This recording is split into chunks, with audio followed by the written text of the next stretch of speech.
सुदामा रौरी बगिया में भरल बयनार हो सुदामा रौरी बगिया में भरल बयनार हो सुदामा रौरी बगिया में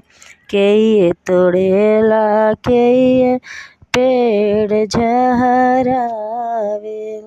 के करी चुंदरिया में लगी गईल दागी हो सुदामा रौरी बगिया में फरल बयनार हो सुदामा रौरी बगी राम जी तोड़े नी लक्ष्मण पेड़ झहरावेनी